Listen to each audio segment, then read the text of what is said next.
días, amados amigos, ¿cómo están ustedes? Acá nuevamente con ustedes, el Pastor Valdivia, para tomar ese rico cafecito con ustedes y con el Señor, por supuesto. Fíjense, en este tiempo hemos estado hablando sobre los hábitos, ¿verdad? Hemos hablado de escudriñar la palabra, hemos hablado de meditar la palabra y hemos hablado también de que esto produce en nuestro ser ciertos cambios, que es, si nosotros escudriñamos la palabra, meditamos la palabra, vamos a empezar a hablar la palabra, pero también vamos a actuar la palabra. Porque decíamos que si no actuamos la palabra, por gusto estamos hablando. Y eso se va a ir reflejando día a día. Y uno dice, ¿y cómo esto se refleja en nuestras vidas? Bien, realmente la forma de cómo se refleja en nuestras vidas es a través de los cambios que van a irse suscitando en nuestro interior. No puede haber, escuche bien por favor, no puede haber o no podemos ser nosotros y decirnos ser cristianos si no hay un cambio. La palabra produce cambio en nuestro ser, cambio en nuestra forma de pensar, cambio en nuestra forma de actuar. ¿Sí? Es por eso que se van formando los hábitos. Esos hábitos que nosotros vamos diciendo que son hábitos, pero que es la derivación de lo que realmente son los dos únicos hábitos que a través de la Escritura vemos. Es decir, si nosotros meditamos y escudriñamos la palabra, vamos a encontrar que los cambios que se suscitan en nosotros son justamente los hábitos que lo denominamos como tales. Por ejemplo, el ayunar, por ejemplo, el orar, por ejemplo, el tener la autoestima, ¿no? Por ejemplo, predicar la palabra, porque lógicamente se forma un hábito de predicar la palabra, porque es algo que ya se va haciéndose carne en nosotros la palabra, y eso nos lleva a querer hablar de eso y empezamos a predicar, y empezamos a predicar con sentido. También a tener relaciones sanas, ¿no? Que eso es algo que tenemos que empezar a entender. Por favor, cuando uno empieza a escudriñar la palabra, nos va diciendo de que tenemos que apartarnos de ciertas personas, de ciertas cosas que nos hacen daño. Tener un pensamiento positivo. Y en el tener el pensamiento positivo, déjenme compartirles algo, ¿no? Había una niña que iba en un avión, que viajaba en un avión, ¿no? Y de un momento a otro viene una tormenta, ¿no? Y vemos... Y la gente se empieza a desesperar y el avión empieza a tomar picada. Esos altibajos que los que hemos viajado en avión nos da cierto temor, ¿ves? Cuando viajamos en el avión y de pronto hay un vacío que llaman en el avión, o hay una tormenta o hay lluvia, y hasta que no sale hacia más arriba de las nubes es medio engorroso porque da mucho temor por esto, ¿no? Y esta niña andaba tranquila, ¿no? Y todos la miraban asombrosa y decían, pero ¿cómo es que esta niña se queda tan quietita y no tiene miedo, no grita, no se desespera, está con su celular jugando? Entonces, una vez que llega y que empieza a calmarse la cosa, van y se acercan y le dicen, che, hija, pero vos no sentiste nada de lo que estaba pasando. Y ella dice, sí. ¿Y no te dio miedo? No. ¿Y por qué no te dio miedo? Porque mi papá es el piloto. Y es que eso es lo que tenemos que hacer nosotros. Si nosotros empezamos a escudriñar y meditar la palabra, vamos a empezar a confiar tanto en el Señor y tener un pensamiento tan positivo que las circunstancias, el coronavirus, la falta de trabajo, la falta de economía, no nos va a llamar la atención, porque sabemos en quién hemos confiado. Somos esos hijos, esos chicos que estamos en ese avión que va yendo y viniendo, subiendo y bajando, pero como sabemos que el piloto es el Señor, entonces pues sabemos que vamos a llegar a buen puerto. Bueno, seguimos hablando de este asunto sobre qué es lo que suscita en nuestras vidas. Yo quisiera que ustedes después se tomen el espacio de leer lo que pasa en las vidas y los hábitos positivos y negativos que tiene el hombre y cómo los puede ir cambiando. Me gustaría que usted tome nota. Lea por favor Efesios 4, 20 al 32, que habla de la nueva vida en Cristo. También lea por favor Lucas 6, versículos 27 al 36, que nos habla del amor a los enemigos y el fruto de oro.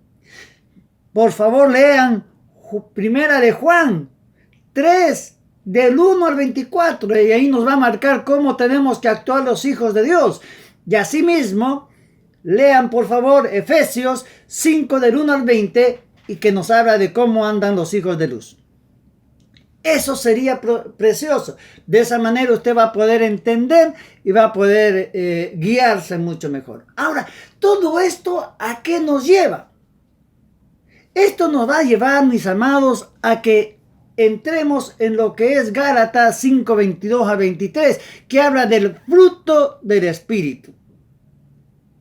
Muchas veces hemos hablado sobre los frutos, pero no son los frutos del Espíritu, no es el fruto del Espíritu Santo. Y yo quiero que usted, cuando usted lee esta palabra, dice, más el fruto del Espíritu es amor, gozo, paz, paciencia, benignidad, bondad, fe, mansedumbre y templanza.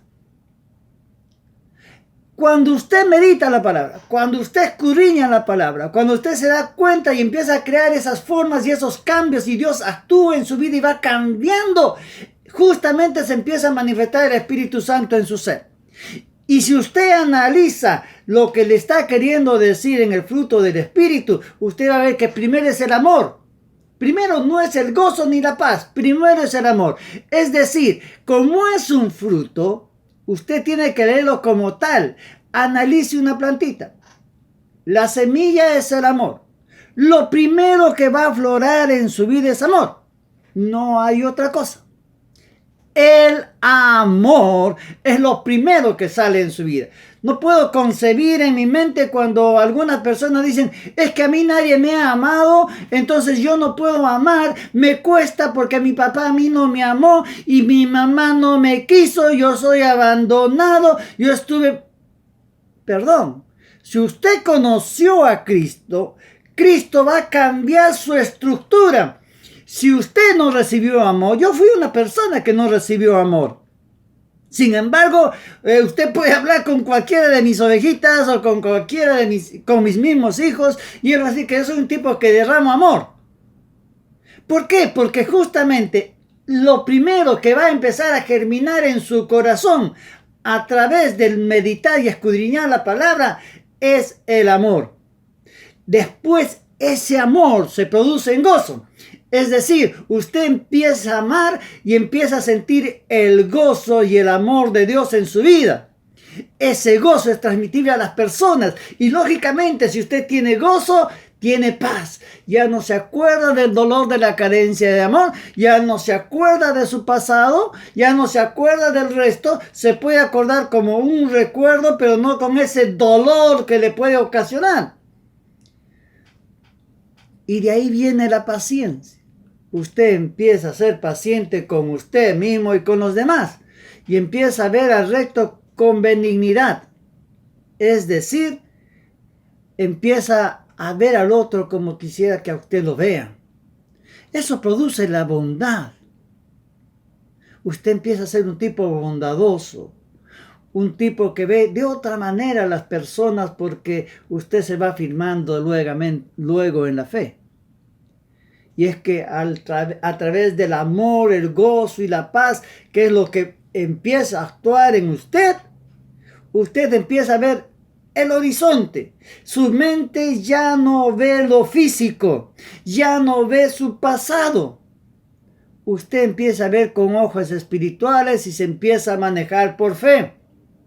Se da cuenta que todo es un crecimiento. Empezamos con la raíz, que es el amor, el tronco, las ramas, las hojas. Y ahora empezamos a crecer en fe. ¿La fe qué produce? Produce mansedumbre en usted. Es decir, usted se convierte en un tipo, en una persona que empieza a ser calmo, tranquilo, Hakuna Matata. Usted empieza a tener paz, pero de otra manera, una forma mansa. Una persona que cuando te agreden, como muchas veces lo agreden a uno, ¿verdad? Que empiezan a decir, pero ¿qué se cree? Que por aquí, que por allá. Sobre todo a nosotros los siervos nos atacan mucho las personas cuando tenemos que predicar la palabra duramente. No nos afecta, los bendecimos. los bendecimos. Déjeme decirle que a todas las personas que a veces hablan mal de uno los bendice. ¿Para qué? Para que Dios les empiece a dar discernimiento. Y eso forma la templanza en tu vida. Usted es un hombre templado. Y el hombre templado, acuérdese que solamente uno puede ser templado a través del fuego.